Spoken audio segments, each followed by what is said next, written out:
Sua vida toda cabe no celular. As músicas preferidas, os serviços que precisa, as lojas que você gosta e os momentos de lazer. Agora, cabe também um Banrisul inteiro. Banrisul Digital, um aplicativo completo para simplificar sua vida. Banrisul Digital, clique e simplifique.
Senhoras e senhores, uma boa tarde a todos, sejam novamente bem-vindos.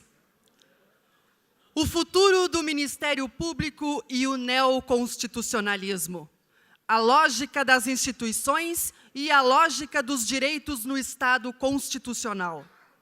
Este é o tema a ser explanado pelo professor Dr. Marcos Paulo Rissembel Boeira, que convidamos ao palco, juntamente com o Dr. Tiago Ribeiro Alves de Melo, que irá explorar os avanços tecnológicos nas disciplinas de ciência de dados e inteligência artificial e suas aplicações práticas na justiça.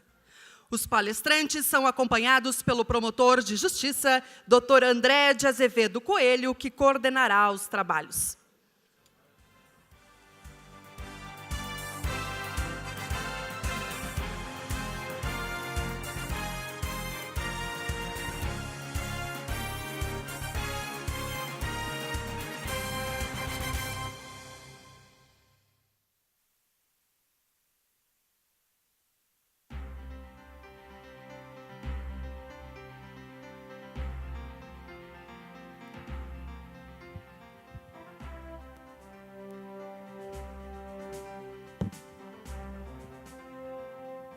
Bom, boa tarde a todos. Vamos dar início às nossas palestras, debates da tarde, com dois temas que são extremamente importantes de a gente ter uma perspectiva de como o Ministério Público vai se encaixar nessas situações de futuro. Inicialmente, nós vamos começar pelo Dr. Marcos Boeira, que é professor adjunto vinculado ao Departamento de Direito Público e Filosofia do Direito da Faculdade de Direito da Universidade Federal do Rio Grande do Sul, doutor em Ciências pela Universidade de São Paulo e mestre em Direito pela Faculdade de Direito da USP. O Dr. Boeira vai nos palestrar sobre o tema O futuro do Ministério Público é o neoconstitucionalismo, a lógica das instituições e a lógica dos direitos do Estado constitucional. Dr. Boeira, eu vejo nesse seu título uma ideia subjacente a uma preocupação, como todos têm no neoconstitucionalismo, de uma possível subjetivação das decisões do sistema de justiça, de que o direito seja substituído pela ideologia pessoal de cada um. E isso tem espaço numa sociedade de instituições fracas. Ele faz uma provocação no início da sua palavra. O que acontece com as instituições hoje? O que deveria acontecer para as instituições sejam sólidas? E qual o papel do Ministério Público? Olhando para si, mas também olhando e fiscalizando e exigindo que as outras instituições sejam instituições sólidas e que possam efetivar realmente o Estado de Direito. Bom, em primeiro lugar, eu agradeço muito pelo convite ao Dr. André, à Marta e ao Ministério Público em geral, pela oportunidade de estar aqui com vocês hoje. E, se vocês não se importarem, eu vou me permitir falar de pé, porque parece que eu já estou me coçando aqui para falar. Isso é coisa de professor, né? A gente tem o costume de falar de maneira mais próxima. Bom, o tema é extremamente complexo, difícil, não é um tema nada fácil, nem tão pouco politicamente correto, mas é um tema da mais alta relevância para o tempo em que vivemos, que é o problema de pensarmos se as nossas instituições estão ou não estão adequadas para promover e garantir os direitos constitucionais. É claro que, se nós levantarmos essa temática, imediatamente a função institucional do Ministério Público acaba aparecendo como que algo necessário, algo que está, de alguma forma, embutido nessa aporia, nessa indagação. Tá? Se nós observarmos o passado, nós vamos ver que em todas as civilizações que existiram na história, em todas elas, em maior ou menor medida, as instituições políticas desempenharam um papel absolutamente imprescindível para a garantia da ordem naquelas sociedades. Então, a questão que nós levantamos a partir desta pergunta, e é o que eu vou procurar fazer na minha ponência, na minha apresentação, sem, obviamente, cansá-los, ou tentar fazer o máximo que me é possível para não cansá-los, com um tema tão complexo, é o de levantar a seguinte pergunta, ou propositura. As instituições do Estado brasileiro são capazes, por si só, de garantir um futuro sedimentado numa vivência constitucional? Levantando em outras palavras, a vida da Constituição, ela tem uma projeção duradoura de futuro com as instituições que nós temos hoje em dia? Um sistema presidencialista, num, entre aspas, falso federalismo, que cumula praticamente todas as grandes competências nas mãos da União? Esta é a pergunta que eu gostaria de enfrentar com vocês, e para isso eu vou tentar dividir a minha fala em 3 partes distintas. Num primeiro momento, eu quero trabalhar um pouquinho daquilo que nós poderíamos chamar de a sociologia constitucional das instituições. Então, essa seria uma primeira parte que eu levantaria a título até provocativo, sob certo aspecto. Num segundo momento, tendo como base uma sociologia das instituições, eu proporia uma reflexão em torno da adequação ou inadequação das nossas instituições à luz de um Estado constitucional. Ou, para falar de uma forma mais filosófica, à luz de uma justiça política.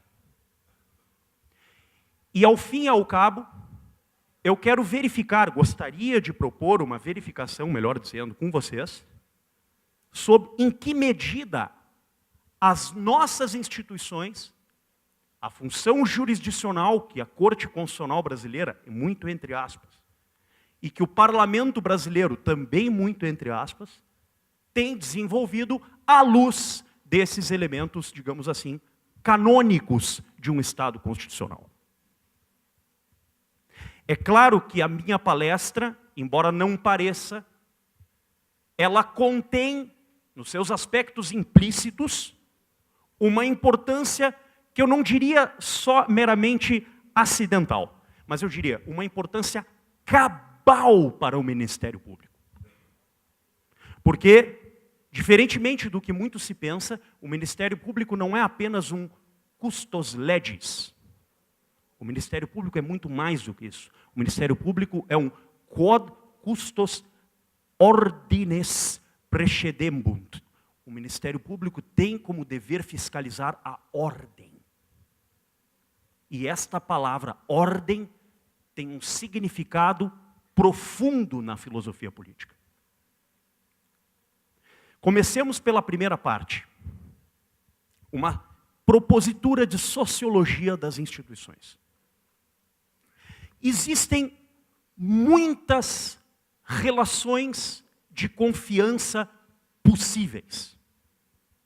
Mas existem 3 tipos que são fundamentais para uma sociedade humana e para uma sociedade política em particular. Confiança em pessoas, confiança em ideias e confiança em instituições. É claro que a confiança nas pessoas é o que funda aquilo que nós poderíamos chamar de a sociedade econômica. São as relações de produção que caracterizam uma sociedade humana. Sem confiança nas pessoas não existe civilização, não existe sociedade. Isso parece óbvio. Mas existe um segundo plano, que é um plano que exige uma abstração maior em relação ao primeiro, que é aquilo que nós poderíamos chamar de confiança nas ideias. E a confiança nas ideias mudou o curso da história, o curso das culturas, o curso das civilizações ao longo dos tempos. Foi porque muitos seres humanos abstraíram o sentido da própria vida, da sua condição pessoal de experiência imediata, que o curso dos acontecimentos ganhou novos rumos, novas direções. Mas vejam que nem a confiança nas pessoas, nem a confiança própria da economia, nem tampouco a confiança nas ideias própria da sociedade, digamos assim, filosófica, ou de uma elite intelectual, subsistiria na história sem esse terceiro tipo de confiança, que é a confiança existente nas instituições. Confiar nas instituições é um traço distinto e fundamental para toda e qualquer sociedade. Nós poderíamos perguntar assim, nós confiamos nas nossas instituições, as instituições do Estado brasileiro? Nós confiamos nas instituições que têm herança, digamos assim, no modelo patrimonialista ou paternalista que é típico da antropologia brasileira?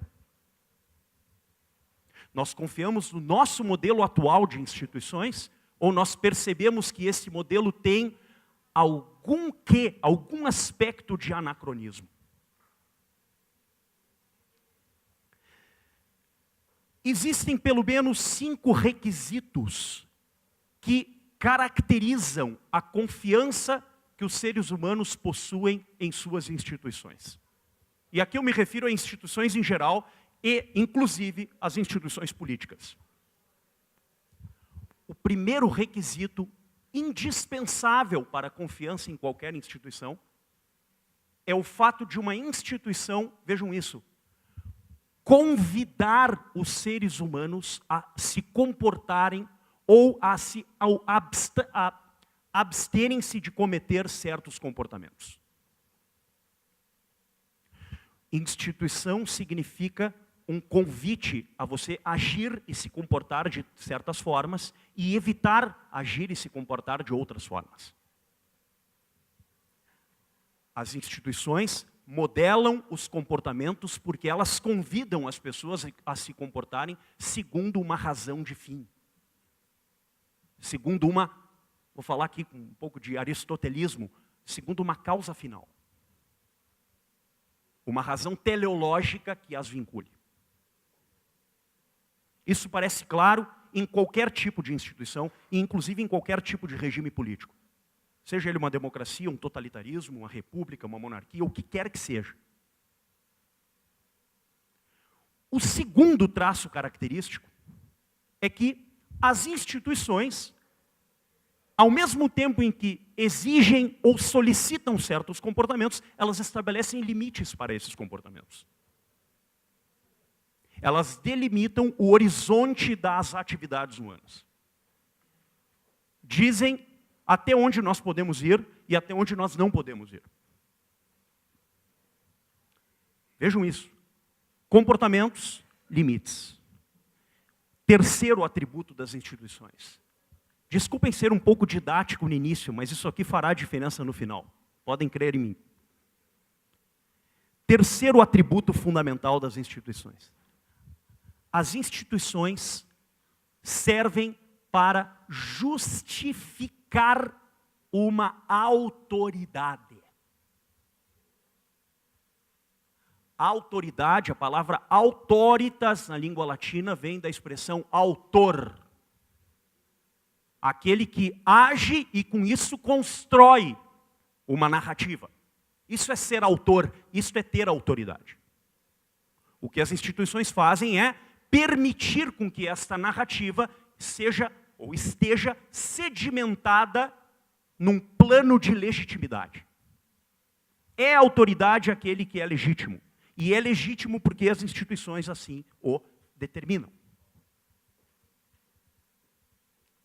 E a partir disso vem um quarto atributo que é muito importante.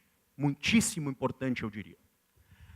As instituições definem o que nós chamaríamos de reconhecimento. Elas reconhecem grupos, associações, movimentos, órgãos públicos ou privados, o que quer que seja, como mais do que válido, legítimo na esfera pública. Instituições são instituições de reconhecimento. De reconhecimento, não para reconhecimento. No latim a gente chamaria isso de caso genitivo, não dativo. É causa de origem aqui. As instituições reconhecem ou não reconhecem. Reconhecer significa elevar, até dignificar, sob certo aspecto, no sentido republicano da expressão, dignificar um órgão, um grupo, um movimento, uma associação, segundo um caráter público. Colocá-la dentro da república, dizendo literalmente, isto é reconhecer. E é por isso mesmo que tem um quinto e, digamos, absolutamente fundamental atributo, que depende dos outros quatro, dos quatro anteriores, que é o seguinte. As instituições, elas pautam e definem a sintonia entre a vida civil e a vida juspolítica. Existe um teórico político do século XX chamado Julien Franck, um livro muito importante chamado L'essence du politique, a essência do político. Ele diz exatamente assim: um dos caracteres mais fundamentais para se avaliar a legitimidade ou não de uma instituição é saber como ela trabalha com dois vetores. Os limites entre o público e o privado e qual é o grau de relativização da amizade ou da inimizade na vida política.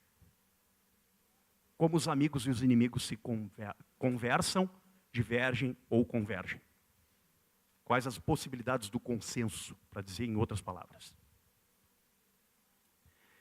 Veja, se nós olharmos assim, nós vamos perceber que o que no fundo nós chamamos de Estado constitucional nada mais é senão um diálogo profundo de fontes entre o direito e a política. Entre o mundo do jurídico e o mundo do político. Entre o mundo das garantias e o mundo das atividades, da ação humana. Entre o mundo, de alguma maneira, da força ou do limite e o mundo da deliberação, o mundo da liberdade. Como esses dois mundos conversam. Como as garantias e a liberdade, como o mundo do limite e o mundo da atividade, o mundo da ação e da inação, fazendo um raciocínio ao inverso, se entrelaçam para bem garantir a estabilidade e a ordem almejadas. No fundo, as instituições, elas buscam preservar aquelas outras duas relações de confiança das quais eu falei no início. Confiança em pessoas e confiança em ideias. Porque nós confiamos nas pessoas é que existe uma parte do direito destinada a preservar essas confianças. Porque nós confiamos em ideias é porque existem formas de garantir com que estas convicções sejam garantidas num espaço público deliberativo. E é por isso mesmo que, assim como as garantias do direito garantem a política também expressa aquilo que o direito quer e deve fazer. Num paralelo entre Aristóteles e Hegel, as instituições do direito e da política, elas se arquitetam e se desenham segundo um modelo que exige uma funcionalidade operativa dessas instituições para que a república possa se manter em ordem. O que nós temos no Estado constitucional? O Estado constitucional tem pelo menos, e tem mais, é óbvio, mas tem pelo menos 3 grandes funções. E o modo como o direito e a política vão se entrelaçar dependerá do modo como essas 3 grandes funções serão desenhadas, alocadas e estabelecidas no mapa de uma Constituição. Essas funções são, respectivamente, confeccionar a lei, julgar com base na lei, segunda função, e a terceira função é julgar a lei. Vejam a diferença que existe entre essas coisas. Confeccionar a lei, julgar com base na lei e julgar a lei. Confeccionar a lei, função óbvia do parlamento. Julgar com base na lei, função do judiciário. Julgar a lei, função da Corte Constitucional. As melhores democracias constitucionais dos últimos tempos redesenharam a arquitetura de suas instituições, levando em consideração uma engenharia segundo a qual a disposição dessas funções possuem uma relação e um diálogo, mas jamais uma confusão. De modo que, ao parlamento, o que lhe é de direito, ao poder judiciário, o que lhe é de direito, e às cortes constitucionais, o que lhe é de direito. Existe uma doutrina juspolítica subjacente a essas funções, que por séculos Montesquieu, Stuart Mill, Alexis de Tocqueville e outros tantos se debruçaram sobre, foram a raiz do problema e legaram para o Ocidente moderno e pós-moderno, que é o nosso caso, toda uma sabedoria política que não é criação de um ou outro gênio, mas que foi passada ao largo dos séculos por uma profunda reversão por fatores de contraposição e reversibilidade que lançaram uma espécie de produto final chamado Estado Constitucional. Segundo a qual a lei não é uma inimiga da Constituição. A lei não é tampouco a subversão das funções judiciais ou mesmo jurisdicionais, se nós levarmos ao ferro e fogo a posição da Corte Constitucional ou mesmo da jurisdição administrativa. A lei é o produto final de uma deliberação centrada em dois princípios parlamentares, a saber, publicidade e discussão, que, no entrechoque, nas oposições e contradições da política, acabaram gerando uma expressão máxima do consenso, que é a lei. A lei, dizia um constitucionalista russo chamado Mikhail Ketsevich, a lei é uma abreviatura da Constituição. É como se a Constituição fosse, vejam isso, expressa na lei.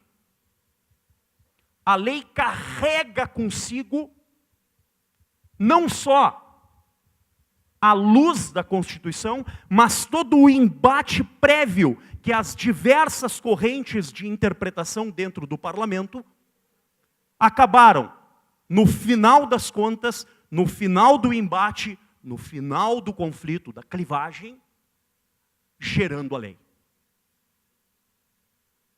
A lei, do ponto de vista dos princípios, não é um produto, digamos assim, aleatório, acidental, ou mesmo um produto que vem para colocar a Constituição na lata do lixo, muito antes pelo contrário. Nenhum outro produto estatal é tão constitucional como a lei. Nenhum outro princípio corrobora tanto para o princípio da constitucionalidade como o princípio da legalidade. A pergunta é: nós queremos abdicar de uma sabedoria de séculos, segundo a qual a lei carrega consigo todos os sentidos constitucionais possíveis? Isto não significa dizer que a lei é intocável de modo algum, para isso que existe uma Corte Constitucional. Nós queremos abdicar disso para, ao invés de acreditarmos na representação política e, portanto, na soberania popular, colocarmos na mão do Poder Judiciário o poder para decidir e interpretar sozinho a Constituição. Quem tem mais autoridade para interpretar a Constituição? 11 ministros ou a representação política? E não que eu seja um fidedigno admirador do nosso parlamento, muito antes, pelo contrário. Nós, no Brasil, estamos mal acostumados, porque nós não temos instituições. As nossas instituições, primeiro, não são nada razoáveis. Segundo, elas não operam para o bem comum. E bem comum, entenda-se aqui, não utilidade pública ou interesse público, é muito mais amplo do que isto. E terceiro, as nossas instituições estão profundamente mal desenhadas. E, em parte, o problema se deve ao fato de que nós não entendemos adequadamente o que é jurisdição. A saber, não conseguimos distinguir adequadamente um julgamento com base na lei de um julgamento da lei. Tratamos julgamentos constitucionais e julgamentos ordinários como se fossem uma mesma coisa. E isto é uma profunda patologia que está, lamentavelmente, arraigada no desenho institucional da nossa Constituição de 88 e nas anteriores também. Como sair disso? Quem é o primeiro intérprete da Constituição? O parlamento ou o judiciário? O povo ou a magistratura? A democracia ou a aristocracia para uns ou oclocracia para outros? Não vou entrar no mérito. quem é o primeiro intérprete? Vejam que a resposta para essa pergunta fará toda a diferença, tanto para o desenho das nossas instituições e para as suas respectivas legitimidades, como também para as diversas teorias da argumentação que pululam aqui e acolá. Toda teoria da argumentação digna desse nome depende de 3 âmbitos. Um âmbito axiomático, que é o seguinte: quais instituições são legítimas ou não para julgar? Um âmbito justificativo, que é o âmbito da razoabilidade. E um âmbito da aplicação do direito, que é a velha e máxima pergunta dos latinos. Quem, afinal, decide? Esse é o ponto. No Brasil, nós não sabemos quem decide, nós não sabemos como decide, e nós não temos sequer padrões claros do que se deve decidir. Porque na medida em que nós abolimos a lei e colocamos todo o direito nos princípios, nós conferimos àquele que deveria julgar com base na lei a autoridade para julgar a própria lei. E o velho Miguel Reale chamava isso com uma expressão muito peculiar: totalitarismo jurídico. Esse é o nome que ele dava a isso. Como sair disso? O Ministério Público tem uma função absolutamente fundamental como custos ordines, como fiscal da ordem. Vocês não estão aqui apenas para fiscalizar a lei, vocês estão aqui para fiscalizar a ordem, o que significa dizer que a função que vocês desempenham é uma função de Estado e não de governo. É uma função republicana e não uma função ideológica ou qualquer coisa do tipo.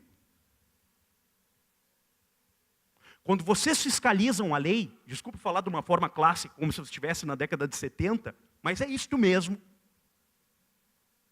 O ato de fiscalizar a lei é um ato constituinte para a República. Constituinte não no sentido constitucional, no sentido etimológico da expressão. Fiscalizar a lei é fiscalizar o produto final da democracia. O produto final do verdadeiro intérprete da Constituição, que é a sociedade representada no parlamento. O futuro do Ministério Público, desculpem falar assim, e eu não quero ser pessimista ou promotor de apocalipses seculares ou qualquer coisa do gênero, de jeito nenhum. Eu só quero apenas salientar um ponto de vista que é bastante problemático, pelo menos ao meu ver. O papel do Ministério Público é imprescindível na luta por uma reforma das instituições. Sem uma reforma das instituições, nós jamais saberemos adequadamente o que é jurisdição constitucional, o que é jurisdição ordinária, o que é legislar, o que é governar, o que é conservar e o que significa administrar. Você se pergunta assim, por que as democracias, por exemplo, na Alemanha, na França, etc., na Espanha, são democracias mais estáveis, apesar de terem problemas, eles conseguem superar as dificuldades e ir adiante? Por quê? Ah, porque o povo tem mais cultura. Sim, mas isso não basta. Sem instituições adequadas, o caminho é a erosão. O caminho é a destruição. O caminho é a ausência de ordem, que não é outra coisa senão isso. O resultado disso tudo, portanto, me parece muito claro. Sob a máscara ou a roupagem do que nós chamamos de novos constitucionalismo, neoconstitucionalismos, neoconstitucionalismo ou qualquer coisa desse tipo, que se embasa numa luta progressiva por direitos, acaba escondendo uma outra coisa que me parece mais substantiva nessa história toda, que é sob que instituições nós queremos promover direitos. Instituições que promovem a guerra ou instituições que promovem o consenso? Qual é o caminho para o Brasil? Muito obrigado.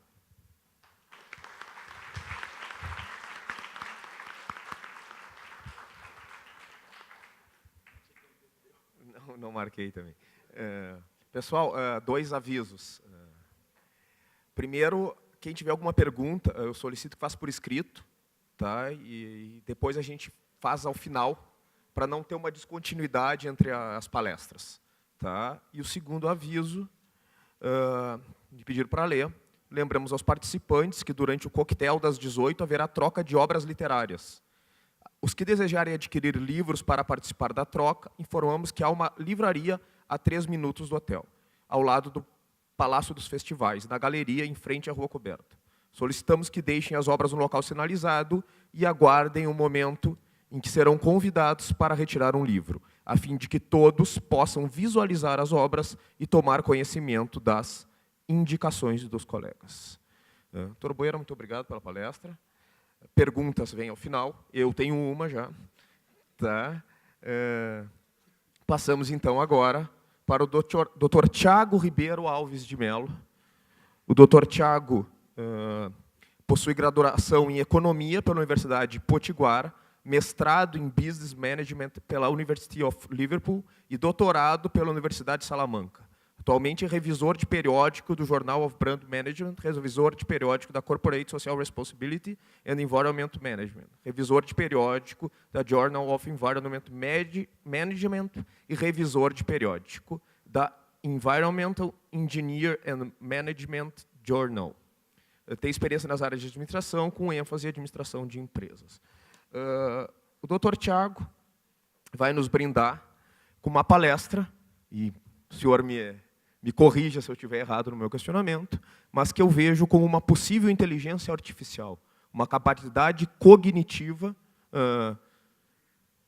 advindo da informática ou de outro sistema que possa, de alguma forma, contribuir ou até decidir as demandas dentro de um sistema de justiça. Isso é possível num futuro próximo?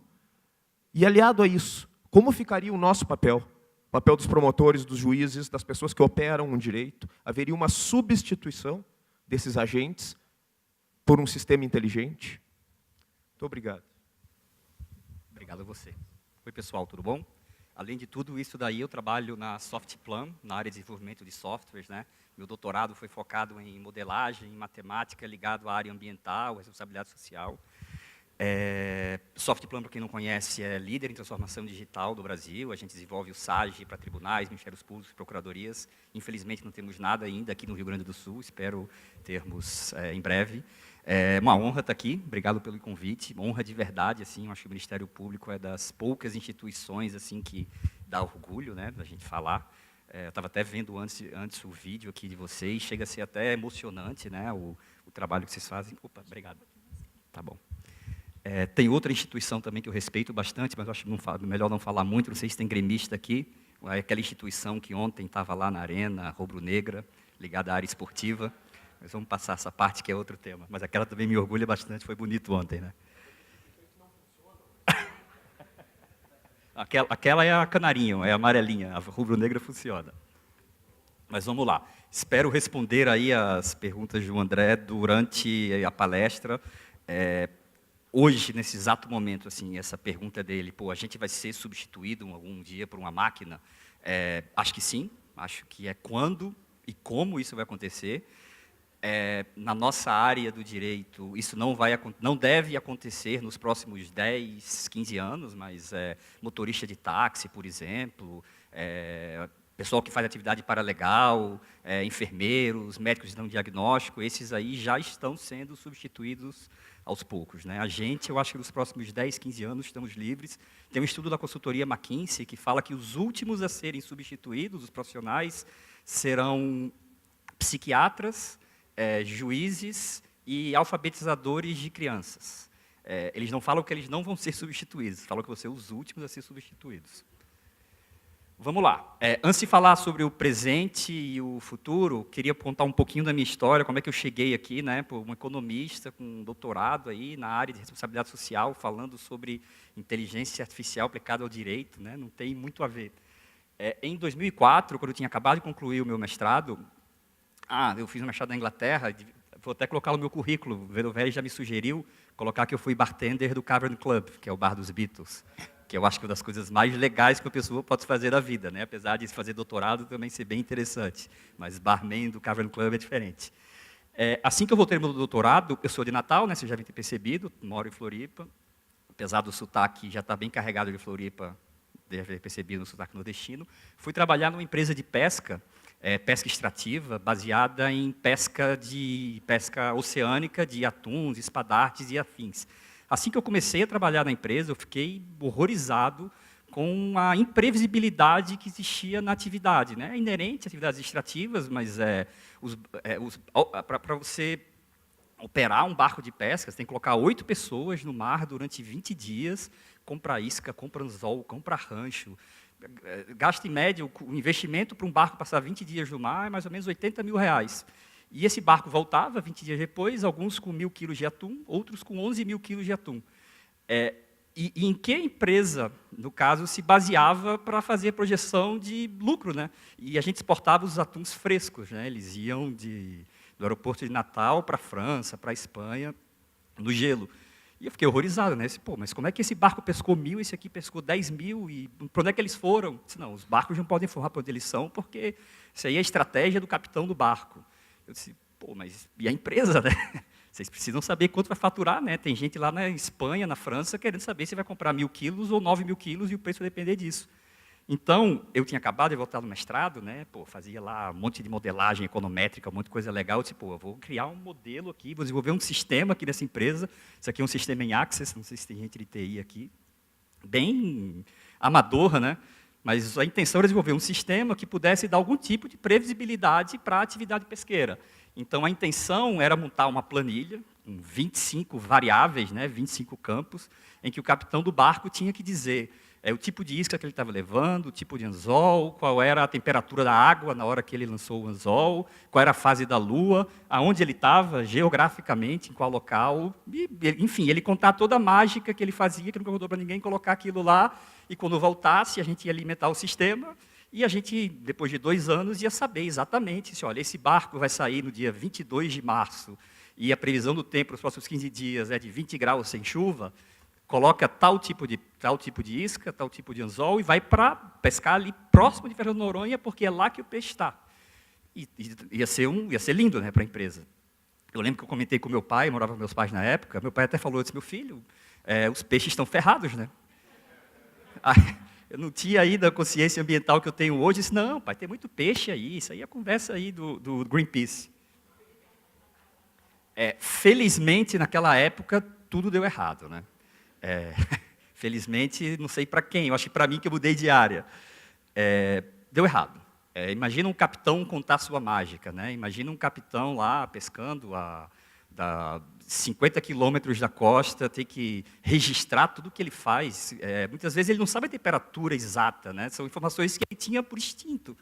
Mesmo que ele tivesse isso, alguns capitães começaram a trazer um monte de planilha, um monte de dados, e eu não sei, eu era barman do Liverpool, né? do Cavern Club. O meu mestrado era quase que atividade secundária, assim, não existia, eu não fui formado para ser um cientista de dados. A gente está em 2004, né? Não existia um cientista de dados. Eu desenvolvia modelos econométricos para fazer previsão macroeconômica de PIB, desemprego, inflação. Não existiam os profissionais, não existiam as ferramentas. Mesmo que eu fosse desenvolver um modelo matemático, não era computacional ainda, e extrair alguma previsão disso, cara, ia durar 2 horas processando, ia aparecer aquela telinha lá do Windows processando. Então, naquela época, era praticamente impossível fazer isso que eu queria fazer. E a gente estava em 2004, não faz tanto tempo, né? Hoje em dia, alguns exemplos, né, de como é que funciona a pesca hoje, meu pai estava certo, os peixes estão ferrados mesmo, né? Infelizmente, os estoques de atum aí colapsaram já, então está bem feia a situação da pesca extrativa, que é bem predatória, e a ciência de dados, a inteligência artificial tem contribuído para isso acontecer. Tá, então vamos voltar para a justiça agora. O que aconteceu na justiça nos últimos 9 anos, de 2009 para cá? Processo eletrônico, né? De 2009 para cá, o percentual de novos processos que entram em sua forma eletrônica passou de 12%, esse ano deve ser 95%, juntando aí trabalhistas, estaduais e federais. É muita coisa, muita coisa. O que é isso, né? Tá, eu vou começar a falar alguns termos aqui, vou me policiar para não ser tão técnico. Big Data, todo mundo sabe o que é, né?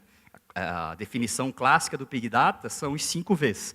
São muitos dados sendo gerados a uma velocidade gigantesca, né? No Tribunal de São Paulo, todos os dias entram 16 mil novos processos. É rápido, né? E é muito processo. Variedade, a gente está falando de dados em forma de texto, em forma de áudio. Estou me gravando agora, né? A gente tem um algoritmo de degravação de vídeos que poderia ser quase que em tempo real. Inclusive, a gente tem isso e a gente está agora calibrando esse algoritmo para o sotaque nordestino. A gente tem, é verdade, a gente tem tribunais no Ceará, em Alagoas, e a gente desenvolveu isso baseado em Santa Catarina. E quando a gente jogou esse algoritmo para o Ceará e Alagoas, o nível de acuracidade dele baixou de 80% para 60%. Ele não entendeu o nordestino falar. Então, hoje, a gente está treinando ele para entender esse sotaque.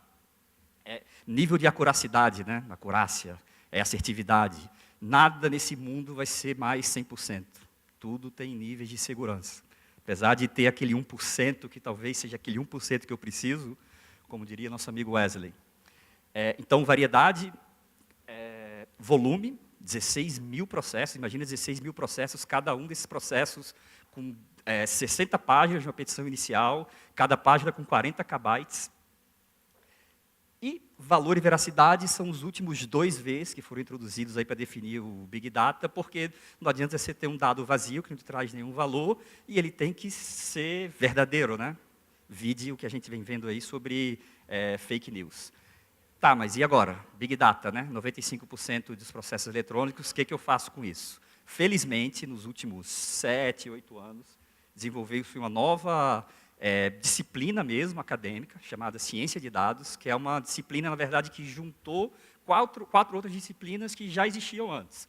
A primeira delas, programação, a ciência da computação, capacidade de transformar a lógica em código. Matemática, com estatística, os modelos matemáticos.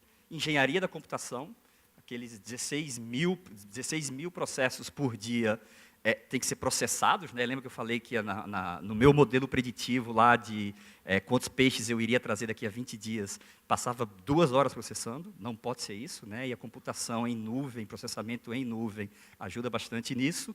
E, por fim, a ciência da cognição. A partir de agora, eu vou fazer uma relação bem direta. Eu acho que todo mundo estava na palestra do professor Calabrese hoje pela manhã, estava. Vou fazer bastante referência ao que ele falou lá. Algumas coisas eu copiei dele, assim que eu saí da palestra, fui lá colocar algumas referências que eu achei sensacional, assim, não sei vocês. Eu saí daqui com a lista de leitura até o final de 2019, pelo menos. Eu vou dar mais algumas dicas para vocês aqui também, se vocês quiserem no final. Então, a junção dessas 4 disciplinas, que é a ciência de dados, que possibilita que a gente faça alguma coisa com o Big Data, com esse enorme volume, variedade de dados sendo gerados enquanto a gente está falando aqui. Nós não temos a visão catastrófica hollywoodiana, certo? De inteligência artificial, pelo menos não aqui. De repente, se a gente sair para tomar um vinho mais tarde, depois de umas 2 ou 3 garrafas, e a gente for analisando aí o que tem acontecido, tem um pouco de pânico, né? Porque é assustador, assim. Não sei se alguém aqui já leu Homo Deus, que é o livro que veio depois do Sapiens, né? É assustador aquilo, né? E está acontecendo enquanto a gente está falando, assim.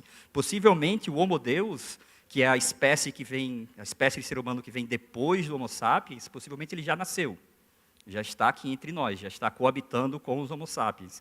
Então, dá medo, dá medo. Dá medo, mas não tanto, certo? Depois eu vou explicar por quê, como é que a gente controla isso. Então, essa visão hollywoodiana não é a nossa, nós somos desenvolvedores de soluções de tecnologia, então a gente tem uma responsabilidade muito grande, não é a nossa visão. Nossa visão é uma visão de apoio à tomada de decisão, então já iniciando a resposta à provocação, né? Não desenvolvemos soluções e não enxergamos num raio aí de 10 anos nenhum decisor autônomo no judiciário, seja ele advogado, juiz, promotor, procurador. A gente desenvolve nossas soluções utilizando um método científico bastante diferente da tecnologia normal. Devia ter colocado o nome aqui, o nome disso aqui é metodologia CRISP, que ela inicia pelo entendimento do negócio. O entendimento do negócio, o negócio aqui nesse caso, o entendimento da justiça, né? Se a gente falar de soluções de ministérios públicos, o entendimento do negócio são os senhores, promotores e promotoras, é central no desenvolvimento de soluções de ciência de dados. Então, é ele quem determina o que vai ser desenvolvido, é ele quem valida, é ele quem treina, e é ele que vai dizer se está na hora de soltar isso para o público geral. Tem alguns erros bizarros, né, que acontecem quando os especialistas não conduzem esse processo. Então, aqui é uma situação bem bizarra, assim, e bem extrema, mas que ilustra bem. Imagina que tem um médico especialista que acabou de ler um modelo matemático dizendo você está grávido. Eu acho que ele não tem, nem se ele fosse mulher teria idade para estar grávida, né? Então, é absurdo, mas possivelmente tem alguma correlação, alguma indicação de significância estatística lá dentro que diz que ele estava grávido. Mas é absurdo, né? É absurdo, mas ele não é especialista. E aí tem um outro exemplo da moça, você não está grávida, e claramente ela está grávida. Aí quando a gente fala que tem um especialista conduzindo o processo, né, tem um site bem legal na internet chamado Spurious Correlations. É o estudo que pega dois temas, não é Freakonomics, certo? Freakonomics é bem legal, daqui a pouco eu vou falar sobre ele. É legal, né? Tem um vídeo também que é bom. Então ele pega duas variáveis que aparentemente não tem nenhuma relação e encontra correlações assim muito significativas, que você olha e fala, cara, os gastos dos Estados Unidos em ciência, na NASA, em tecnologia, tem uma relação direta em suicídios por enforcamento ou por enforcamento e outros. Quando você olha, assim que sobe os gastos, a quantidade de suicídios sobe na mesma razão.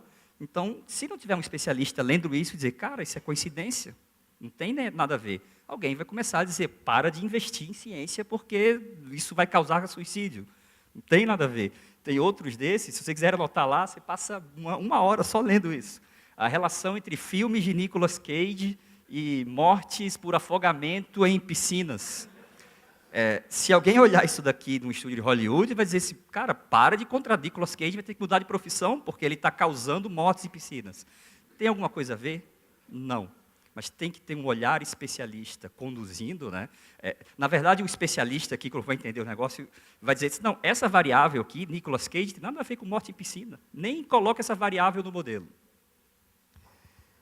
Aqui já foi algo que eu corri para pegar a referência que o professor comentou pela manhã. O cérebro se adapta à desonestidade, né? E à honestidade também, eu devia ter falado. A máquina também, certo? O robô também. Então, o robô é uma criança de 3 anos, dotada de hiperinteligência, se tivesse sido desenvolvido por uma empresa como a nossa, uma boa empresa, mas se você ensinar errado ou não ensinar, ele vai aprender errado ou não vai aprender. Vou falar aqui sobre 5 tópicos que ilustram o desenvolvimento de soluções, aí eu vou entrar mais no nosso mundo agora da justiça, que ilustram o que está acontecendo de desenvolvimento de soluções específicas para a justiça, e ele fala sobre disciplinas diferentes, então eu acho que é legal dar pitadas na área de ciência de dados. Ciência de dados a gente considera como um grande guarda-chuva em que a computação cognitiva, a inteligência artificial está abaixo dele. Primeiro deles, computação cognitiva. O professor hoje pela manhã falou bastante, né, sobre o Sapiens. Até no discurso dele tem muita coisa do Sapiens, achei bem legal.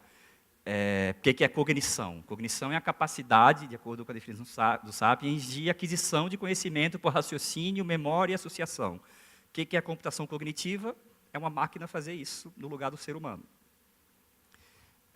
Na nossa linha de pesquisa em computação cognitiva, o que a gente está estudando, o que a gente já está desenvolvendo e o que a gente tem pronto em laboratório nesse exato momento sendo testado.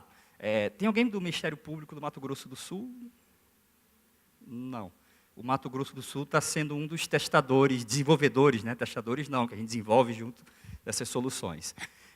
A nossa linha de desenvolvimento é uma aplicação para replicar o raciocínio jurídico dos tomadores de decisão. A gente... Oi? E os resultados são assustadores, assim, porque a gente está acertando. Então, até dá meio que arrepio, né? O ser humano é previsível, né? Ao contrário dos peixes. O ser humano é bem previsível. Qual é o nosso objetivo? O objetivo é quebrar o código de uma peça judicial, dividir todas as peças judiciais em até 4 elementos, que a gente fala elementos do raciocínio. Esse é o nome do nossa aplicação, assistente digital do promotor. O objetivo é quebrar o raciocínio jurídico nesses 4 elementos e segregar esses 4 elementos do texto. Então, imagina uma petição inicial, uma contestação, mesmo uma sentença de 20, 30, 40 páginas, e a gente conseguir separar em bullets, né, em linhas, o que foi pedido. E aí, embaixo desse pedido, a gente relaciona uma hierarquia. Qual o fato que baliza esse pedido? Quais são os fundamentos? Qual é a norma usada? Então, uma petição que tem 10 pedidos, então cada 10 pedidos vai ter 3 bullets embaixo deles. Aí, a gente desenvolve isso, coloca para a máquina e a máquina traz o resultado. A gente está nesse momento com alguns, no caso do Ministérios Públicos, é o Ministério Público do Mato Grosso do Sul, que está validando. Quem aqui já fez validação de modelo matemático? Ninguém? Quem aqui tem Netflix? Quem aqui já deu nota no Netflix? Pois é, parabéns, vocês de direito fizeram validação de modelos matemáticos. Cada vez que você clica no Netflix dizendo que você gostou daquele filme, ele aprende os padrões de por que você gostou. Ele tem lá um monte de metadados, né? Quem é o autor, quem é o diretor de fotografia, ator principal, temática. Então, ele vai aprendendo. Olha, o Tiago, eu não gosto muito de Tom Hanks. Então, quando o filme que eu vejo Tom Hanks, eu dou lá 3 estrelinhas. Aí, no início, assim, quando eu entrei no Netflix, todo mundo gosta de Tom Hanks, né? Eu acho que eu sou dos poucos que não gostam de Tom Hanks. Então, por padrão, o Netflix sugere Tom Hanks para todo mundo. Depois de 3 filmes de Tom Hanks que eu assisti, que dei 2, 3 estrelinhas, não vejo mais nenhuma recomendação de filme de Tom Hanks. Por quê? Porque o Netflix me utilizou, sem eu saber, sem o meu consentimento. Aliás, eu até devo ter dado consentimento, né? Quando eu cliquei lá em algum momento. Mas eu treinei um modelo matemático que se adaptou às minhas preferências pessoais. Publicidade em Facebook, Google. Esses dias eu comprei uma jaqueta nova do Flamengo, e eu queria comprar barato, né? Então eu passei uma semana olhando vários sites e olhando essas jaquetas, e eu acabei desistindo de comprar. Eu comprei essa jaqueta porque, uma semana depois, todo site que eu entrava parecia aquela jaqueta do Flamengo no cantinho. Comprei. Só que o sistema não é tão inteligente ainda, porque ele devia ter identificado que eu já comprei e eu não preciso de 2. Certo? Então, essas soluções na área da justiça são soluções embrionárias, certo? Estamos na fase de ser uma criança de 3 anos mesmo, mas são soluções que eu acho que vai mudar a nossa vida, principalmente a vida dos senhores, que são tomadores de decisão, para melhor. Aqui alguns exemplos de telas, como funciona. Por que o ser humano não vai ser substituído, pelo menos no médio prazo, de 10, 15 anos? O ser humano tem algumas... A gente falou tão mal do ser humano hoje aqui pela manhã, né? Pô, o ser humano é irracional e tal. Pô, é verdade, vamos falar algumas coisas que só nós, seres humanos, temos. Não tem máquinas que têm isso ainda. Entendimento social e emocional, abstração, criatividade, contextualização, intuição, né? Pô, intuição é... Quem lê o livro Rápido e Devagar, que o professor também falou agora pela manhã, rápido e devagar, 2 formas de pensar, né? A forma de pensar rápida é a intuição. Então, em que momentos eu tenho que seguir a minha intuição e quando eu não posso seguir a minha intuição? Aqui alguns exemplos negativos, né, de como o nosso cérebro funciona. A gente que está trabalhando em soluções de inteligência artificial, a gente acaba sendo um estudioso também, né, do cérebro humano e da teoria comportamental que o professor falou aqui, porque o nosso objetivo é desenvolver soluções não que substituam o ser humano, né, mas que atuem exatamente para eliminar esses vieses que essas cascas de banana que o nosso cérebro coloca na frente da gente. Então, todo o desenvolvimento de soluções de aplicações de inteligência artificial endereçam em complementar o ser humano para evitar parte desses problemas.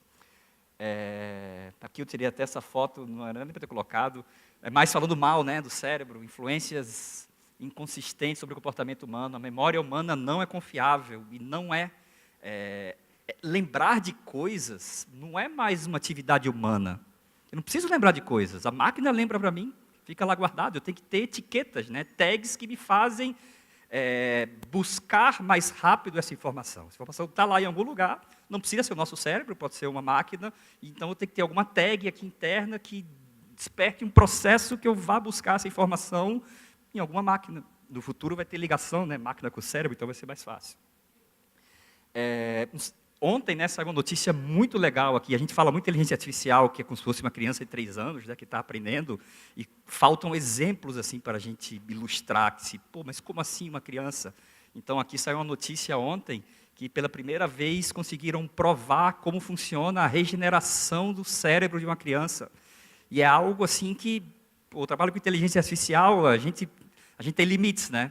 E esse limite assim, de replicar a regeneração do cérebro, readquirir a capacidade de aprender, é algo que nós não temos e não vamos ter. Então, não adianta desenvolver soluções que busquem isso. Pelo menos, não sei se o Elon Musk, o pessoal lá está fazendo alguma coisa nisso, mas a aplicação jurídica no médio prazo, não. É complementar as capacidades humanas, apoiar a decisão de quem trabalha com atividades intensivas em conhecimento, e não atividades intensivas em mão de obra, né, repetitivas. Que mais um exemplo, né, uma pesquisa no Journal American Scientific, como funciona o desenvolvimento dessas máquinas. Não vou entrar aqui, né, porque nem é um campo de pesquisa tanto nosso lá na Softplan, questão de imagens, né, como é que eu ensino uma máquina que uma imagem de um gato é um gato? É bem simples, dando 1000 fotos de gatos, 1000 fotos diferentes. Isso é um gato, isso é um gato, isso é um gato. É como uma criança, é literalmente como uma criança. Estou falando de computação cognitiva, coisas tão legais, né? Mas tem aplicações também em ciência de dados que são um pouco mais simples e muito úteis também. Analytics, a capacidade da gente pegar esse Big Data, desenvolver um sistema alimentado automaticamente por inúmeras fontes de dados, transformar esses dados, construir. Na sala aqui ao lado, estão falando muito de indicadores, como é que a gente mede a nossa efetividade. Então, sistemas de analytics, né, que usam aqueles gráficos GBIs bonitos, que fazem correlação, projeção, também é um ramo da ciência de dados, não está tão no hype, né, como computação cognitiva, mas muito importante, acredito, para o desempenho da atividade das senhoras e senhores. Aqui também só uma telinha, né, mostrando como isso funciona. Análises preditivas, é um ramo bem legal, é o ramo, na verdade, que eu fiz o meu mestrado e doutorado. Não é computação cognitiva, é um ramo matemático. A gente estuda padrões e correlações do passado para fazer projeções do futuro. Olha, nas condições normais de temperatura e pressão, o PIB do próximo ano vai crescer 1,5%. Por quê? Porque eu sei quais são as variáveis que influenciam no PIB e eu sei como essas variáveis influenciaram no PIB nos últimos 20 anos. Como é que a gente faz isso na Justiça? Na Justiça, a gente tem uma análise que o Tribunal de São Paulo já está usando, o Tribunal de Alagoas e o Tribunal do Acre já está usando, que é uma previsão de quantos processos judiciais irão entrar nesses tribunais nos próximos 24 meses. Então, a gente correlacionou a litigância, né, os processos que entram, com um grupo de 6 variáveis macroeconômicas, e é impressionante, é um reloginho assim, se a gente tem o PIB, tem inflação, desemprego, taxa Selic, taxa do dólar. Falei 5, né? A outra eu esqueci. Se eu sei o comportamento dessas 6 variáveis nos últimos 10 anos, e eu sei quantos processos entraram, existe uma relação matemática direta entre elas. E como a gente tem projeção de PIB, de inflação, de desemprego para os próximos 12 meses, pelo menos, a gente consegue dizer, esse Tribunal de São Paulo, próximo mês, ou daqui a 7 meses, em Campinas, irão entrar 12 mil casos de divórcio consensual nessa comarca. Como é que você sabe? Olha, eu sei porque o Campinas está numa vara de entrância, tem isso também, né? Varas de interior, entrância única, entrância intermediária e entrância final se comportam bem diferente.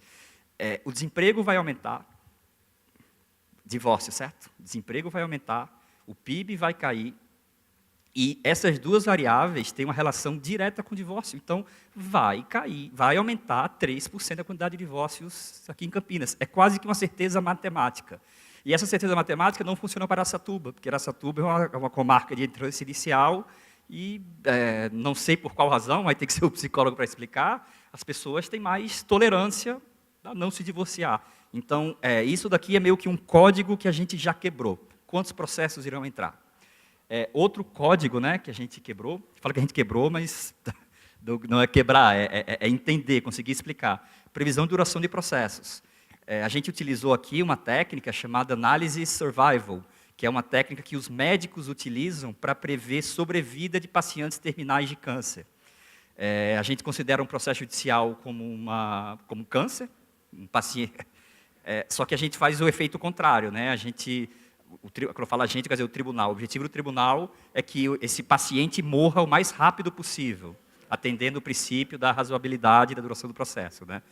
O paciente terminal de câncer é que ele sobreviva o máximo de tempo possível, e aí a gente imputa quais são as variáveis. Tá, você tolera esse paciente ficar sem movimentação durante tanto tempo? Você tolera encerrar esse processo se você não encontrar a parte depois de o oficial de justiça ir na casa dele 5 vezes? Câncer é a mesma coisa, né? Você tolera ter 2 meses a mais de vida, mas sem fala? Então, esse mesmo algoritmo, 95% dele é o mesmo código, até impressionante, né? Um algoritmo na área médica, a gente aplicou na área de saúde, só que aqueles 5% são 5% que fazem a diferença. Então, entrou um processo do Tribunal de São Paulo, eles já sabem, olha, esse processo aqui vai durar 422 dias. E a partir da tramitação dele, todos os eventos que acontecem, né? Citei por AR, teve audiência, não teve audiência, eles vão retroalimentando o modelo, e do mesmo jeito que funciona o Waze, ele vai dando previsões cada vez mais acertadas. Então, teve audiência, essa audiência tem tantos por cento de probabilidade de ter conciliação. Não teve, então vão aumentar 30 dias a mais aqui nele. O Waze é a mesma coisa, tem uma fila muito grande numa cidade, logo depois daqui, eu vou para Porto Alegre daqui a pouco, se eu olhar agora, vai estar, Gramado Porto Alegre, 2 horas, mas, pode acontecer alguma coisa, cair uma árvore, espero que não. Cadê madeira? Se alguém puder bater a madeira para mim, que eu tenho um voo para pegar. Então, essa ocorrência que vai acontecendo no trânsito ou num processo judicial vai sendo retroalimentado e ele vai dizer, olha, faltam 10 dias, faltam 9 dias, faltam 6 dias, até que hoje você vai julgar o processo. E a gente está acertando. 80%. Quem aqui está ok com 80%? Eu estou. Fechado, né? Alguns exemplos aí no exterior que isso está sendo usado, os americanos aí que utilizam, muito isso, né? E aqui a gente entra numa preocupação assim que os algoritmos eles estão representando preferências pessoais de quem os testam e de quem os validam. Então, quando o professor falou aqui que quase todos nós aqui teríamos sido reprovados, né, num teste de racismo, a gente ia até fazer na hora do almoço, ficamos sem fazer. Cara, eu acho que ele está certo, né? Infelizmente. O racismo e todas essas questões com minorias que a gente tem, está muito arraigado assim dentro da gente, né? Então, imagina uma pessoa que tem isso, de forma mais direta ainda, treinando um algoritmo. Então, é difícil que não tenha um viés. Quanto tempo eu tenho? 5 minutos. Processamento de linguagem natural. Essa é a minha área favorita do campo de ciência de dados. Linguagem natural, o que eu estou fazendo agora é uma linguagem natural, né? A fala é uma linguagem natural, a escrita é uma linguagem natural. E o processo eletrônico possibilitou que tudo que a gente faça, ou fale, ou escreva, esteja disponível para a gente ser usado. Agora, os senhores sabem, senhores e senhoras sabem melhor do que eu, como muitas vezes entender o mérito de uma decisão judicial é complicado, né? Entender um pedido, né? Às vezes você lê uma petição e diz, o que ele está pedindo? É muito complicado. Então, o processamento de linguagem natural, eu trouxe aqui um exemplo extremo, certo? Eu acho que foi até uma provocação que o magistrado fez, ou alguma brincadeira dele, mas no final ele falou qual foi a... No final ele deu um julgo improcedente, né? O que a gente faz com o processamento de linguagem natural? A gente transforma esse texto não estruturado, ele pode ter 20 páginas ou um parágrafo, e transforma esse texto num texto estruturado. Então, em lugar de eu ter uma sentença com 20 páginas, eu vou ter um julgo improcedente. Mas vocês imaginam como é complicado dar esse julgo improcedente em alguns casos, né? Esse é um exemplo extremo da complicação que ele é. Também estamos com 80%, certo, de assertividade nos julgos procedentes, improcedentes e extintos da vida. Então, esse é um exemplo que, se não tivesse esse outro parágrafo, teria sido impossível para o algoritmo dizer se é procedente ou improcedente, ia aparecer como indefinido. Então, ia ter que ter algum especialista, algum magistrado, algum bom assessor dele dizer para a gente se é procedente ou improcedente. A máquina tem uma vantagem que ela só erra uma vez, né? Então, no momento que eu disser, olha, isso daqui é improcedente, então essa combinação de palavras, combinação semântica, morfológica e o contexto em que as palavras estão no texto, né, a posição que elas estão no texto, vão indicar que se vier outro texto como esse, ele vai dar improcedente porque a máquina foi bem desenvolvida, o algoritmo foi bem especificado. Tem outro exemplo aqui, que é um magistrado até do Rio Grande do Sul, não sei se vocês conhecem, foi bem legal, né, porque ele foi para o outro lado, né, disse, olha, eu vou dar um texto aqui em linguagem popular, para todo mundo entender. Só que a gente desenvolve um algoritmo para a linguagem jurídica, né? Apesar de ser um vocabulário limitado, né, o vocabulário jurídico é limitado, imagina você conseguir tirar conclusões em redes sociais, né, que é um vocabulário praticamente ilimitado e criam-se palavras todos os dias. O vocabulário jurídico é limitado, mas ele é muito subjetivo. Então, quando aparecem termos muito coloquiais da linguagem de rua numa sentença, o algoritmo também não vai conseguir entender a primeira. Depois que ele entende a primeira, as seguintes ele entende. É aqui o momento dicas de livro, né? Não sei se... Esse primeiro aqui é bem legal, não sei se vocês leram, eu li recente, porque eu sou economista, trabalho com isso, e eu lembro que na eleição de Donald Trump, todo mundo disse, cara, como é que ninguém conseguiu prever que o Donald Trump ia ganhar? Aí eu vi uma entrevista do Taleb, desse escritor, dizendo, o Trump é um cisne negro. Eu disse, cara, como assim um cisne negro? Aí eu fui estudar, e aqui nesse livro ele explica o que é esse cisne negro, né? Existe. Não conseguimos prever, porque ele estava escondido, a gente não sabia que ele existia, mas no momento que acontece um Trump, não vai acontecer outro Trump da mesma forma. Só para contar uma historinha rápida, quando a gente estava desenvolvendo o algoritmo de previsão de demanda de processos, a gente gosta muito dos céticos, né? E teve um magistrado de São Paulo que falou assim, não, vocês não vão conseguir, não dá. Como é que o PIB, como é que vocês vão explicar a previsão de processos na vara única de Mariana, depois que aconteceu aquele desastre ambiental? Impossível, né? Eu disse, impossível, doutor. É um cisne negro, aí recomendei ele ler. Mas o que acontece? Na vara única de Mariana, possivelmente, tinham 3, 4 processos por dia entrando. No momento que em um dia entraram 10 processos, no outro dia 20 processos, no outro dia 50 processos, a máquina vai aprender essas novas correlações, esses novos padrões. Então é bem legal. Os outros aí eu acho que eu deixo para vocês pesquisarem e se acharem interessante, porque meu tempo está acabando. Então, assim, não sei se deu para ficar essa mensagem, que a tecnologia não é o problema hoje, certo? Desenvolver algoritmo, processamento de linguagem natural, inteligência artificial, são técnicas assim que no mundo jurídico estão sendo iniciadas agora, mas em outras áreas o marketing já utiliza isso há um monte de tempo. Assim. O que é crucial assim, no desenvolvimento dessas soluções e para elas chegarem na mesa dos senhores, né, que são os operadores de direito, é o conhecimento especialistas das senhoras e senhores para orientar esse desenvolvimento, para validar e fazer as perguntas certas, ok? E eu sou uma pessoa que, eu e o nosso amigo Vedovelli, a gente está aqui, se quiserem fazer perguntas para a gente adoraria responder, se não der tempo agora, depois da palestra. Ok? Obrigado pela atenção, espero ter respondido a sua.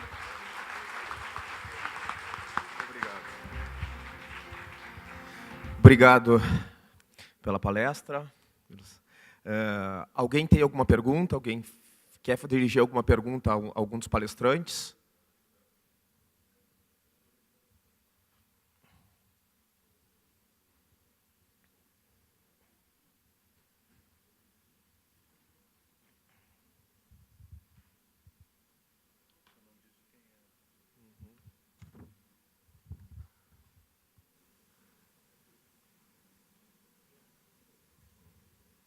Neoconstitucionalismo, ativismo, acredito que seja para o doutor Boeira. A palestra. Neoconstitucionalismo, ativismo judicial e aborto. O ativismo judicial corresponde à erosão do poder judiciário. A legalização do aborto como pauta do STF é mais uma, não entendi, a caminho da ditadura do judiciário, mais um passo, a caminho da ditadura do judiciário. É uma pergunta bastante delicada por 3 razões, me parece, né?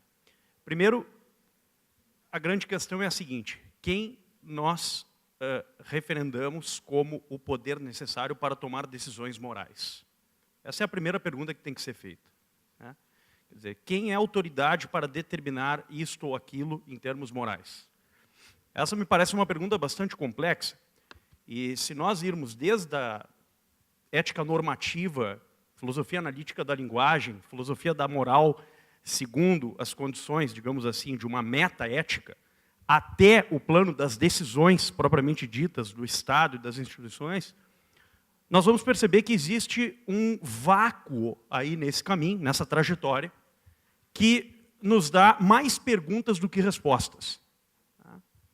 Quer dizer, nós temos uma, digamos assim, uma história civilizatória, dentro da qual as sociedades humanas sempre pautaram as relações morais, não com independência em relação à política, muito antes pelo contrário, uma certa conexão, mas raramente você vê a política determinando o que é a moral. E esse é o grande problema. Na medida em que nós reconhecemos o Estado como uma instância legítima e autorizada a tomar decisões morais, a grande questão é a seguinte: qual é o limite disso tudo? Até onde nós vamos ir? Então essa me parece uma primeira questão. A segunda é, e aí entrando mais especificamente no tema, a autoridade para a Corte Constitucional, no caso o Supremo Tribunal Federal, que não é exatamente uma Corte Constitucional, mas é uma Corte híbrida. Qual é o limite desta Corte para tomar a decisão sobre o limite, a origem ou a finalidade da vida? Quer dizer, quem é justamente autorizado a determinar qual é a origem da vida? Não sei vocês, me parece que o Supremo Tribunal Federal está muito longe disso. E se nós assumirmos, a título de exemplo, que a ciência é a autoridade para fazer essas determinações, bom, então o que a comunidade científica, especializada no assunto, vem dizendo é que a vida tem o início no embrião. Ponto. É isso que a ciência tem dito até agora. E terceiro, e isso me parece o mais grave, é que na medida em que nós não discutimos muito adequadamente quais são os limites dessas coisas todas, assumimos uma certa nebulosidade acerca de assuntos que nós podemos convergir ou divergir, e não está aqui a convergência ou divergência na posição pró ou contra o aborto, não é disso que se trata apenas, mas à medida em que nós assumimos que existe uma área cinzenta e que o Supremo Tribunal Federal pode determinar, a despeito dessa zona cinzenta, quais são os limites que nós devemos aceitar como cidadãos a respeito de assuntos tão complexos, então nós estamos abdicando do nosso poder decisório e dos nossos juízos, que são, de alguma forma, faculdades da cognição. Quer dizer, aquela lista que o Tiago apresentou da cognição humana, né? Quer dizer, a gente já poderia adicionar também outras faculdades, a faculdade propositiva, a faculdade judicativa, as faculdades estimativas, etc. Então, nós estamos abdicando do poder da inteligência humana e jogando para 11 pessoas iluminadas que vão determinar, no fundo, qual é a narrativa a ser, digamos, a mais abalizada, a despeito da ciência, a despeito das convicções pessoais, a despeito do que quer que seja. Eu, sinceramente, vejo com muita dificuldade isso. E dificuldade até estou sendo um pouco educado demais. Isso tudo nos leva a pensar, no fundo, o ativismo judicial e o neoconstitucionalismo, embora não sejam a mesma coisa, eles convergem porque têm algumas proposituras em comum. E uma delas é justamente fazer com que o judiciário no Brasil supra as instâncias deliberativas que a democracia, mal e porcamente falando, legaram para a civilização moderna. Então, para que parlamento? Para que representação? Qual a utilidade disso tudo?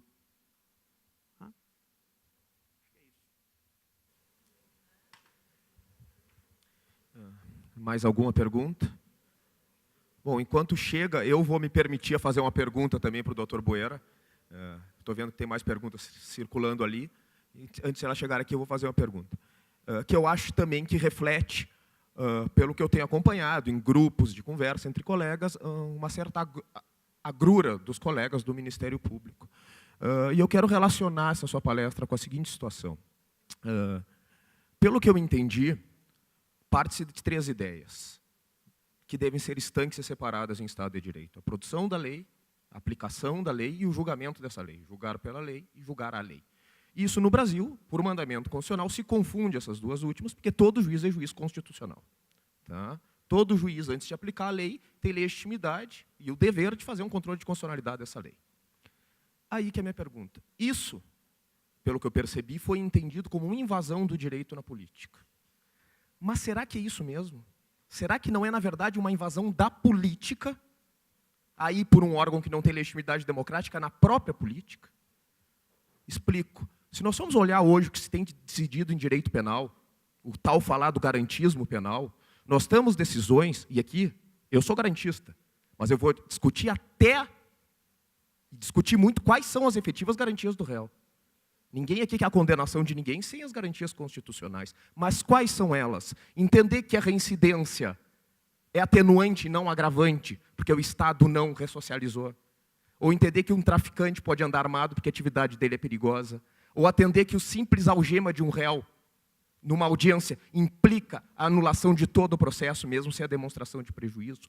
Isso são garantias, a Constituição diz isso, ou essa subversão da lei acaba sendo escondida por uma aplicação falsa do direito constitucional, e o que decide, no caso, é a convicção política daquele que está aplicando o direito, escondido atrás de uma armadura de um verdadeiro cavalo de Troia. Se é isso que acontece, se é essa a sua percepção, e por último, isso não causa uma falência das instituições? Um descrédito, uma ausência de crédito no sistema, e uma esperança de que caia com aquela ou com aquela pessoa. O Toffoli, esses tempos, decidiu um habeas corpus com base nos astros. A Constituição diz para nós decidirmos habeas corpus com base nos astros. O que está acontecendo no nosso direito penal? Isso é leitura da Constituição ou isso é ativismo ideológico dentro das instituições? Essa é a minha pergunta. Bom, eu tentei ser um pouco educado demais, digamos assim. Mas essa pergunta é altamente provocativa. E ela me conduz a uma obra muito importante de um filósofo atual chamado Charles Taylor, que, aliás, eu recomendo vivamente para todos. Na minha modesta opinião, é um dos mais importantes pensadores da atualidade, chamada Imaginários Sociais Modernos. O que essa obra traz? Ela traz o seguinte: olha, o cenário das sociedades atuais é de uma profunda clivagem de narrativas. E a forma como as narrativas vão se entrechocar vai fazer com que algumas delas acabem superando um canal primário de discussão, de debate, e atingindo um nível hegemônico mais amplo.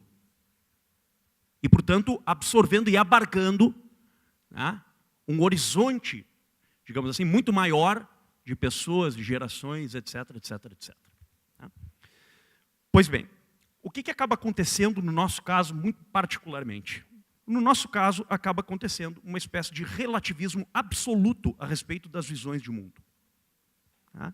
Quer dizer, dentro desse conflito de narrativas, existe sempre o quê? Qual é o local de plenitude que eu imagino que os outros deveriam estar e onde eu deveria estar para que esse mundo melhor, utópico, maravilhoso, etc, etc, etc, possa condicionar a todos nós. E se eu tenho poder decisório, bom, então eu vou a funcionar na espécie de ex machina, ou seja, eu sou aquele que vou conduzir os outros para esse mundo melhor, para esse local de plenitude. E se eu tenho o poder decisório na mão, a caneta, bom, então é isso que basta. Dizendo de uma outra forma, o que nós estamos vivendo não é nem tanto o governo dos juízes. Eu acho que a expressão do Mauro Capelletti, naquele texto clássico lá, do século XX, ele ainda estava preso a um tipo de Estado constitucional ainda bastante incipiente. Nós já não estamos mais vivendo isso. Nós estamos vivendo, sim, uma era em que as visões compartilhadas pelos membros de uma corporação decisória, né, são colocadas para a sociedade como se expressões da Constituição fossem. Como se uma visão de mundo fossem, a despeito das convicções diferentes que a sociedade possa ter a respeito. É como se nós estivéssemos vivendo não mais um governo dos juízes, mas uma verdadeira ditadura, uma magistocracia. Falando mais claramente. E aqui não vai um ataque a nenhum juiz ou outro, não é disso que eu estou falando. O problema que eu estou falando é que a ausência de limites para a atividade jurisdicional causou isso, em maior ou menor medida. E quando nós assumimos, comprando algo que não é propício da nossa tradição continental, mas próprio do common law, dentro do qual os juízes são juízes constitucionais, porque isso é um atributo fundamental do federalismo norte-americano, faz parte do common law americano. O juiz precisa ser o juiz constitucional, porque é assim que a Constituição americana entende a função do magistrado. Lá não vigora o princípio da legalidade stricto sensu, vigora o devido processo. E o devido processo é esta confiança constitucional na figura do juiz. O juiz tem um compromisso com a Constituição. A lógica é outra. A visão de mundo institucional é outra. A lei, o statute, vale menos do que a decisão judicial. Porque o sistema e a tradição dos Federalist Papers foi sedimentada nesta percepção, que é herdeira do common law inglês, que em última análise é herdeira do direito medieval. Da figura do rei como juiz. E depois a classe de magistrados lá, o Jean Baudin coloca bem isso nos 6 livros da República. A nossa tradição é completamente diferente, é uma tradição cujas fontes medievais não partiram por uma classe de magistratura, como aconteceu na Inglaterra durante os séculos XV e XVI. No nosso caso, eram as cortes da Idade Média o poder decisório fundamental. Nós temos uma tradição continental. O civil law tem uma herança parlamentar mais do que justificativa. E é por isso que no nosso contexto a lei tem uma preponderância maior. Toda a nossa democracia constitucional foi desenhada segundo este epicentro, que é o princípio da legalidade. Quando nós conferimos aos juízes, no Brasil, o poder de julgar as leis com base na Constituição, é como se nós estivéssemos absorvendo um elemento de uma tradição que é estranha, extravagante à nossa tradição. Resultado, quando você cumula com controle abstrato de constitucionalidade, com controle difuso de constitucionalidade, o resultado é o seguinte: ninguém respeita a lei. Todo mundo vai respeitar a Constituição. Só que a Constituição tem uma tessitura aberta. Então, cada um coloca a sua narrativa dentro, a sua visão de mundo dentro, o seu local de plenitude dentro. E nós somos obrigados a engolir.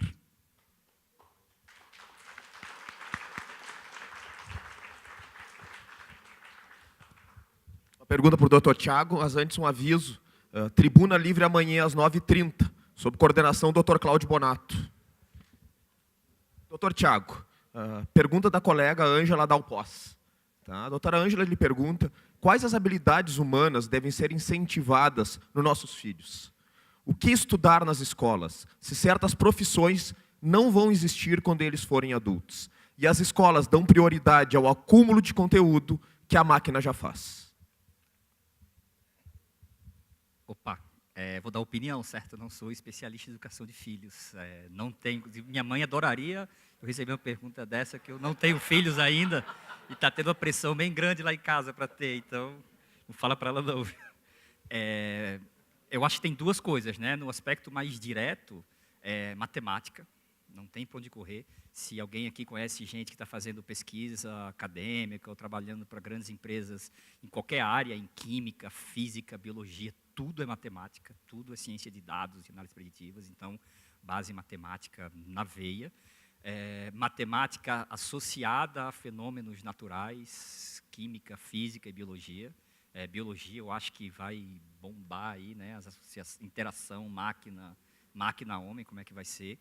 Mas aí eu acho que tem uma atividade que está mais relacionada com os pais, né, com a comunidade, o ambiente que as crianças estão, que é focado no que o professor falou pela manhã, né, a capacidade de ter empatia, de contar histórias, de ser criativo, se colocar no lugar das outras pessoas. Acho que essas vão ser as últimas habilidades que as máquinas vão adquirir. Então, pensando assim em ter um filho para ter sucesso profissional e pessoal, né, acho que desenvolver empatia e criatividade, acho que é o principal, assim, pensando na concorrência das máquinas, né? Eu acho que vai ser as últimas habilidades que elas vão adquirir. Mais alguma pergunta? Encerramos. Então, pessoal,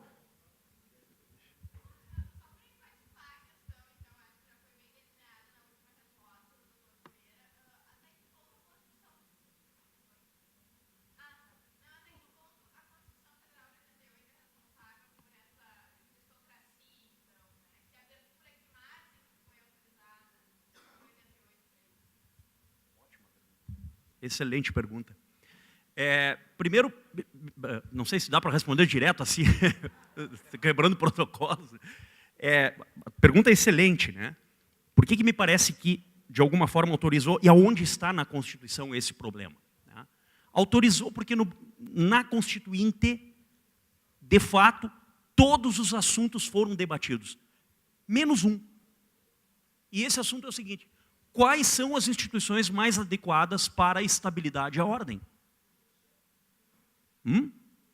Por que o mesmo poder precisa acumular funções que lhe são tão estranhas? Como, por exemplo, este.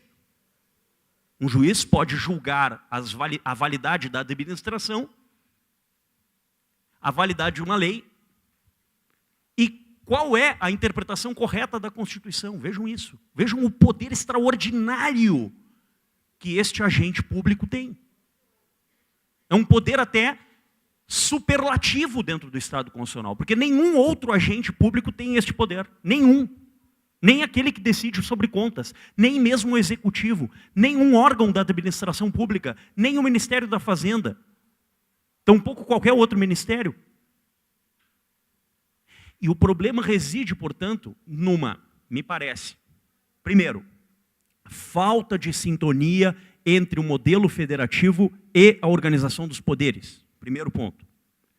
Segundo lugar, uma deformação no âmbito das competências jurisdicionais. Quando nós autorizamos que um órgão possa ser juiz de única instância e última instância, como é o Supremo Tribunal Federal, né? Quando nós não distinguimos adequadamente o que é uma ação de inconstitucionalidade, ou uma DPF, ou uma DECOM, etc., com o recurso extraordinário, e para evitar todo o problema que disso decorre, nós criamos leis, Lei 9868, Lei 9882, e não satisfeitos, nós ainda criamos outras coisas, como súmula vinculante, reclamação, etc., etc., etc., é sintomático de que nós estamos tentando tapar um buraco que não foi adequadamente tapado da maneira correta. Me parece que todas essas reformas pelas quais passou o Poder Judiciário é mais um sintoma do que propriamente uma correção a longo prazo. São tentativas e tentativas e tentativas. Depois criou-se o Conselho Nacional de Justiça, não resolveu o problema.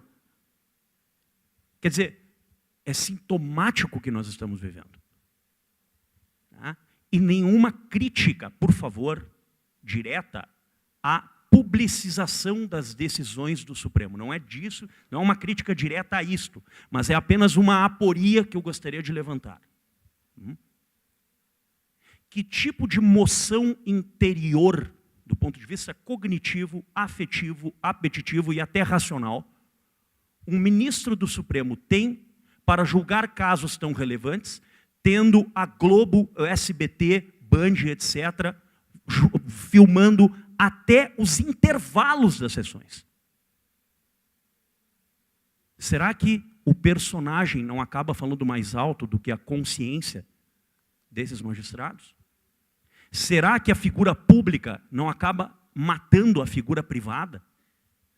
Será que as posições que coincidem ou com uma visão hegemônica, ou com uma visão que é do interesse pessoal desse magistrado, não acabam anulando a sua capacidade cognitiva para julgar adequadamente os atos e as intenções das partes envolvidas no processo?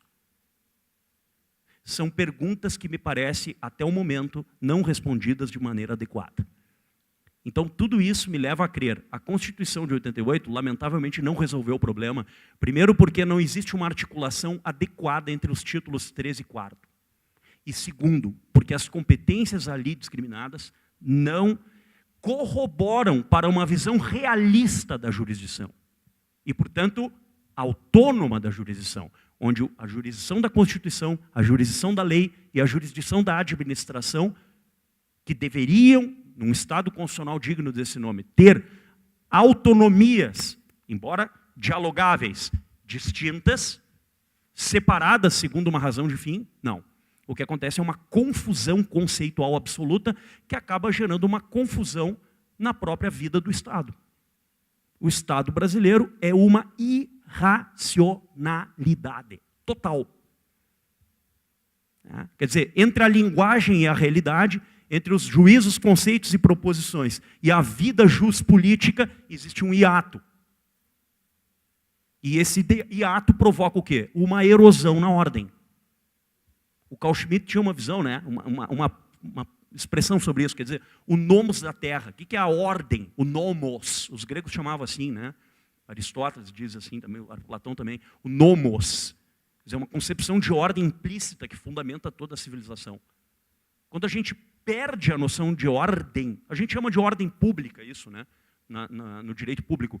A gente perde o acesso à ordem pública, o que acontece? Uma erosão nas instituições. Tá? O Ryu, por exemplo, Maurice Ryu, que é um grande constitucionalista, falava sobre isso também. Então, o que eu vejo claramente? É exatamente esse ato, né? Entre ordem e instituições. Não existe uma conexão entre uma coisa e a outra.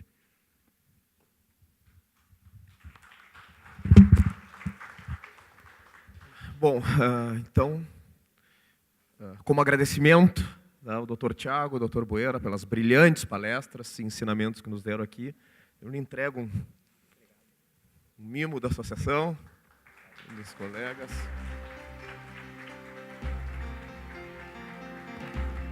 Convidamos a todos aí para o coquetel.